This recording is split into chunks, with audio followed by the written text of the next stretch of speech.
Bom dia, a paz do Senhor Jesus Cristo. Eu sou o pastor Djalma, da Igreja Presbiteriana do Brasil, aqui em Mambucaba.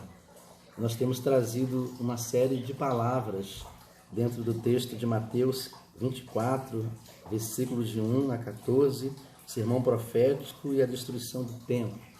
E o tema que nós temos abordado durante esses dias é verdades que nos preparam para a segunda vinda de Cristo. Hoje falaremos sobre a segunda verdade, ela nos fala da necessidade de não nos deixarmos enganar pelos falsos profetas e falsas mensagens que tentarão nos induzir a uma vida cristã sem perdas, esforços e compromissos. Quando nós lemos o capítulo 24, versículos 4 e 11, Jesus Cristo diz assim: e ele lhes respondeu, vede que ninguém vos engane. No versículo 11, o Senhor Jesus declara, levantar-se-ão muitos falsos profetas e enganarão a muitos. Nós temos vivido em um período de vias de comunicações. Todos nós temos tido a liberdade de usarmos as nossas falas, nossos pensamentos, nossos conceitos e anunciarmos aquilo que pensamos. Tem um lado muito bom disso, que é tornar conhecida e alcançarmos o maior número possível de pessoas com a palavra de Deus. Mas dentro desse mundo, dentro desse universo de reflexões bíblicas, nós temos ouvido muitas coisas que não condizem com a palavra de Deus. E o próprio Jesus já havia nos alertado profeticamente que chegaríamos um momento em que ouviríamos várias pessoas dizendo que estariam falando em seu nome, mas que não estariam declarando a sua verdadeira mensagem.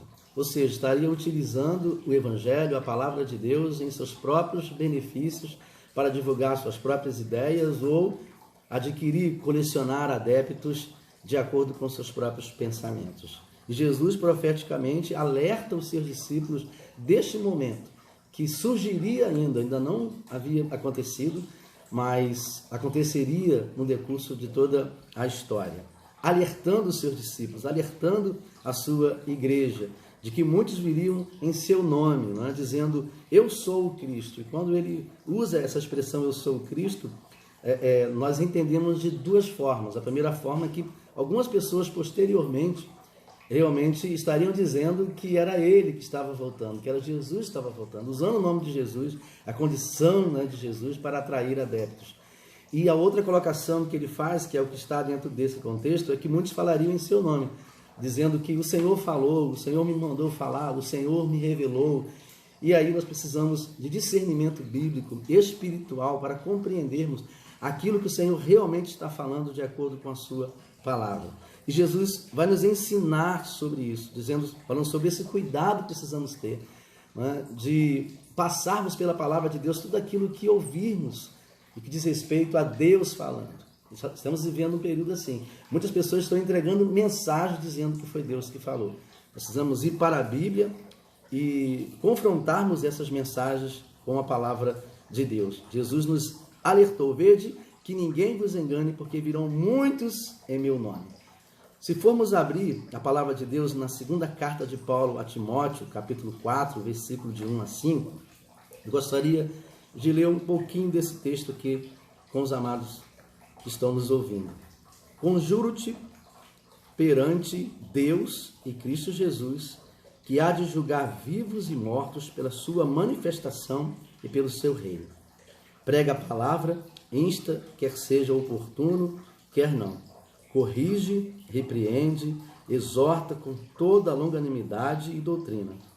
Pois haverá tempo, presta atenção nessa palavra, em que não suportarão a sã doutrina, pelo contrário, cercar-se-ão de mestres segundo as suas próprias cobiças, como que sentindo coceira nos ouvidos, e se recusarão a dar ouvidos à verdade, entregando-se às fábulas.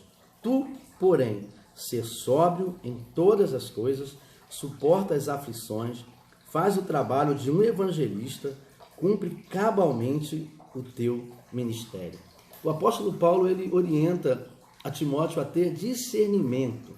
Paulo está falando aqui de algo natural, né? É inerente ao ser humano. Quem nunca ouviu aquela expressão, me engana, que eu gosto? Porque dentro de nós, enquanto seres naturais, enquanto seres humanos, sempre existe uma predisposição em fugirmos da verdade e não sermos confrontados com a verdade. Em tentarmos encontrar respostas prontas para os problemas que estamos enfrentando, em ouvirmos apenas as pessoas que nos exaltam, que exaltam qualidades nossas, que dizem que querem o melhor para nós, apenas o melhor. Nós estamos sempre predispostos, estamos sempre abertos a ouvirmos as pessoas que falem o melhor de cada um de nós. E aí surgem profetas falando o melhor de cada um de nós, falando que Deus tem o melhor, falando que Deus sempre faz o melhor, que nós não estamos aqui para sofrer, que nós não podemos passar por problema algum, fomos criados para ser cabeça e não cauda. Então nós queremos sempre ouvir palavras que nos levem ao triunfo. Jesus está dizendo que para que eu possa alcançar uma maturidade espiritual, uma vida consistente diante dos obstáculos, para que eu possa criar uma resistência aos pensamentos errados que vários profetas têm pregado em nossos dias, precisamos conhecer a palavra de Deus, precisamos ter coragem de enfrentarmos, de confrontarmos com a nossa realidade interna aquilo que a palavra de Deus fala a nosso respeito. Somos pessoas caídas, pecadoras, precisamos da graça de Jesus Cristo, do amor de Jesus Cristo para nos recompormos, para voltarmos a um estado natural, né, de graça perante o Senhor, através de uma ação sobrenatural da manifestação do Espírito Santo em nossas vidas. Isso acontece quando a palavra de Deus, quando a palavra de Cristo entra no meu coração, entra no seu coração e produz em mim um conflito que me leva a dar uma resposta positiva ao amor de Cristo. E aí o apóstolo Paulo ele vai falar para Timóteo continuar se dedicando a essa palavra, porque ela serviria de confronto, de restauração para uma nova realidade espiritual na presença de Deus. Mas naturalmente o que o apóstolo Paulo estava falando, né, dentro dessa visão bíblica, essa visão de Cristo sobre o alerta para os falsos profetas em relação aos falsos profetas. Ele vai dizer que naturalmente, enquanto seres humanos naturais, nós não gostamos de ser confrontados.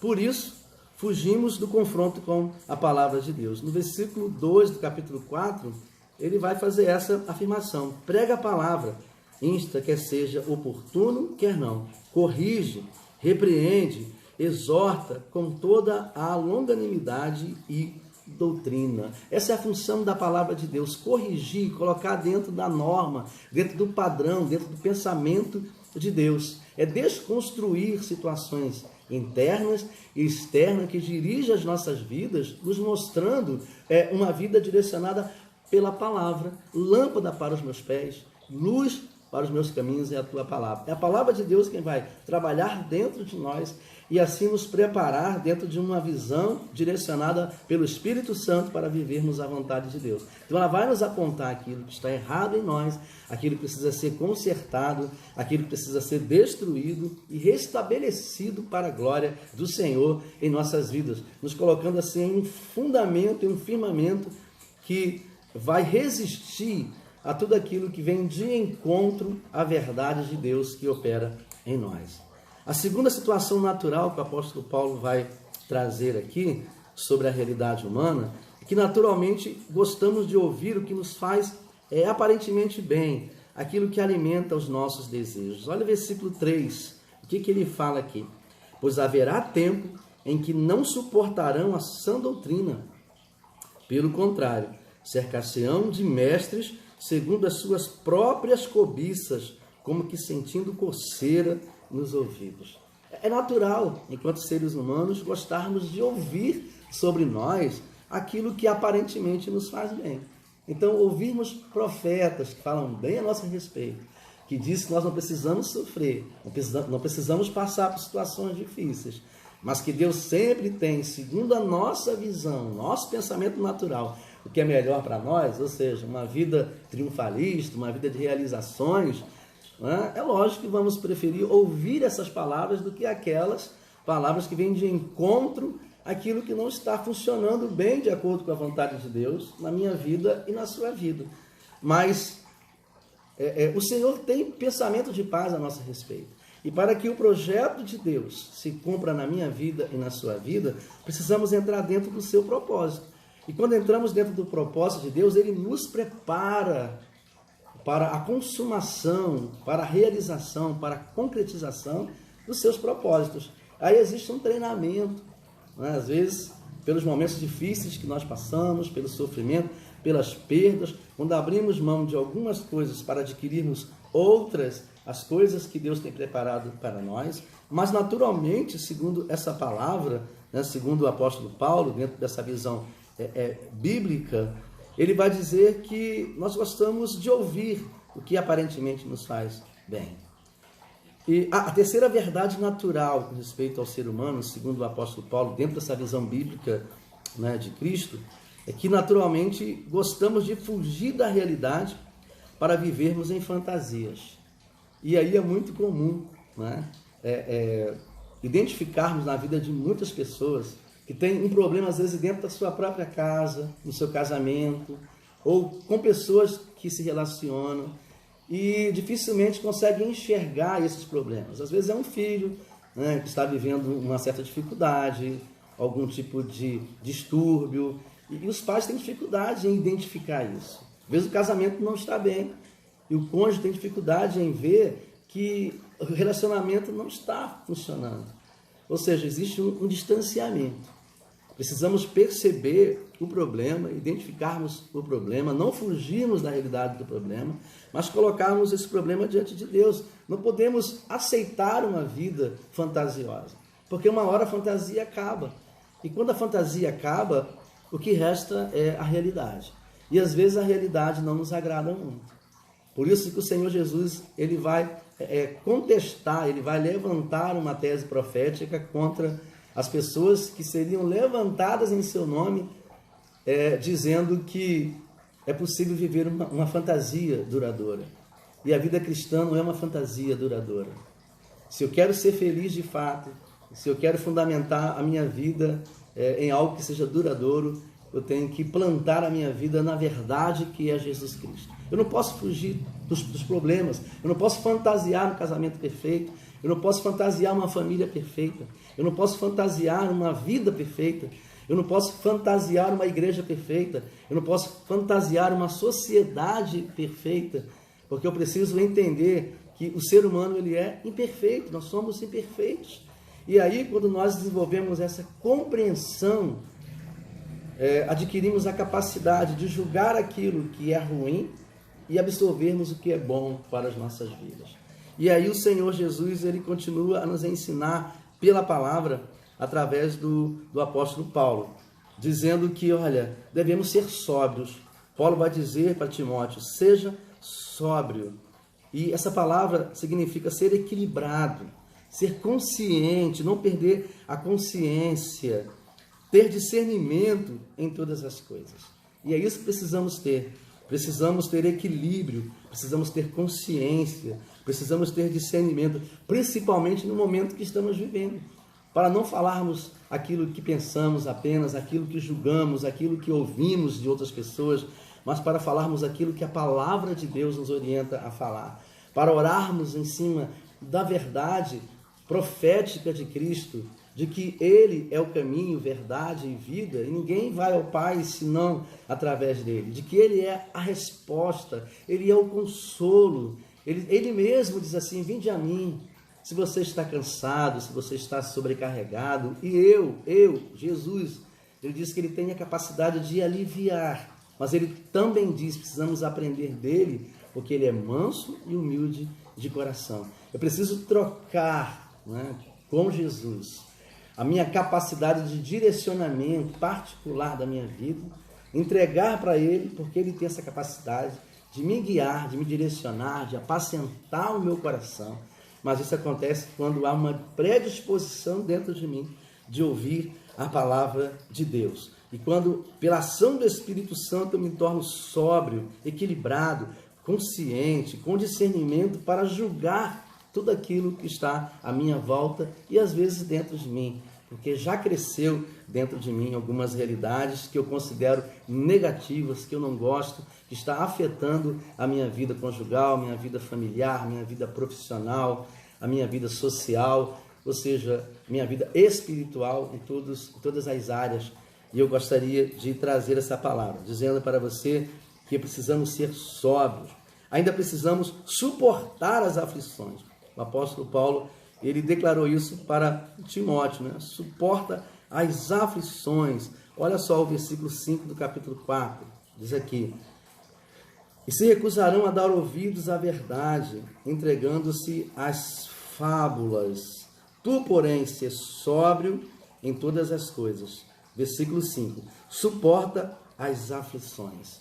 Precisamos compreender, o próprio Jesus declarou, Mateus capítulo 16, que no mundo passaríamos por aflições.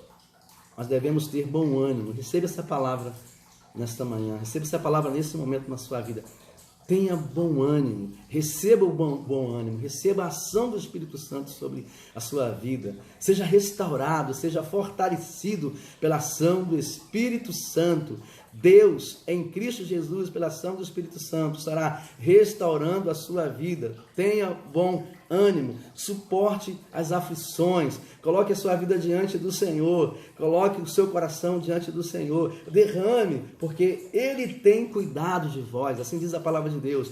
Seja conhecido as vossas aflições diante do Senhor, porque Ele tem cuidado de vós. Derrame o seu coração na presença de Deus. Ele te conhece, Ele conhece os seus limites, Ele conhece as suas dificuldades, Ele sabe que você tem passado, mas não tente fugir dessa realidade, não tente mascarar com mensagens que vão te levar a uma vida feliz, sem custo algum, sem nenhuma dedicação a Deus, sem nenhuma consagração a Deus, porque nós sabemos que a alegria do Senhor, que é a nossa força, é no Senhor que vamos encontrar a capacidade de vencermos, de suportarmos, de passarmos por aflições e ainda crendo que o Senhor nos sustenta, que o Senhor nos fortalece, que o Senhor nos coloca de pé, que o Senhor tem sempre uma palavra que vai reanimar a nossa alma na sua presença.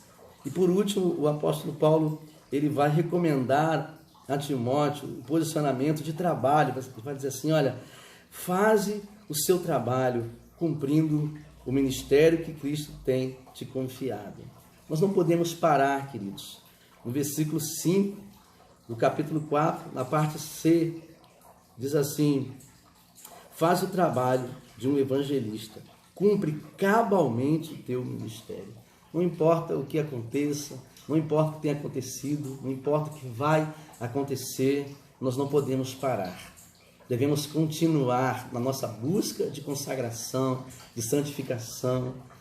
Quando o Senhor Jesus dita as palavras para João lá no Apocalipse, uma das palavras que mais marca o meu coração é que ele diz que chegará o tempo em que aqueles que se consagram continuem a se consagrar. E aqueles que estão distantes dessa verdade, dessa realidade de santidade, eles entrarão no processo de decadência. Profeticamente, Jesus está dizendo para cada um de nós: não devemos parar.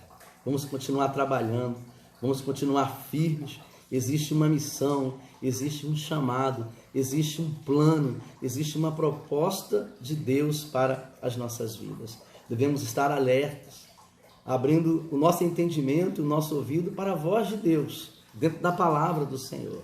Confrontarmos esses profetas que têm tentado trazer uma vida triunfalista, sem nenhum sacrifício, sem nenhuma predisposição de mudança, de entrega, de conserto perante o Senhor, como se fosse algo mágico, como se fosse algo que acontecerá com uma liberação de uma palavra, a palavra de um homem. Mas, biblicamente, não é assim que funciona. Nós só viveremos os planos de Deus, só experimentaremos a vontade de Deus à medida que formos obedientes à sua voz, que ouvirmos a voz do bom pastor, a voz de Jesus Cristo, que nos ensina, que diz assim: aprendei de mim, porque eu sou manso e humilde de coração. Que durante esta palavra, que durante esses momentos de reflexão, o Espírito Santo esteja apacentando o seu coração, esteja trazendo paz, renovo, certeza de que a vitória sobre tudo aquilo que nos cerca hoje, nos amedronta, está em Jesus Cristo, está na sua profecia, na sua palavra, nas suas promessas, dizendo que devemos ter cuidado para que os nossos corações não se desfaleçam diante de tantas coisas, de tantas situações que temos vivido.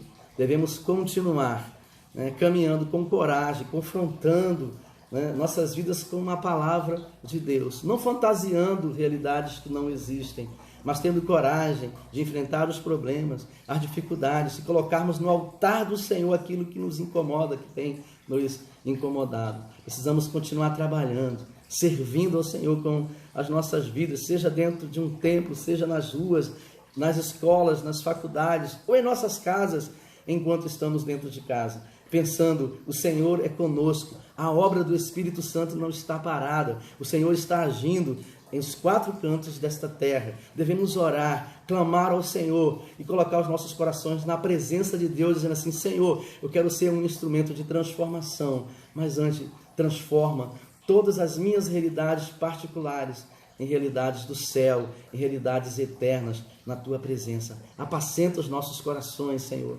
Espírito Santo, apacenta os nossos corações nesses dias. Nos mostra a Tua verdade, que é perfeita, que é maravilhosa, que é agradável e cumpre em nós, em cada um de nós, em cada casa, em cada família, em cada mente, em cada coração. Senhor, derrama do Teu Espírito Santo para que esta palavra nos levante diante da Tua presença e que possamos levantar um clamor dizendo que o nosso Redentor vive e Ele reina para sempre. Que o Senhor te abençoe. Nós amamos cada um de vocês e declaramos a palavra de Deus em nome de Jesus.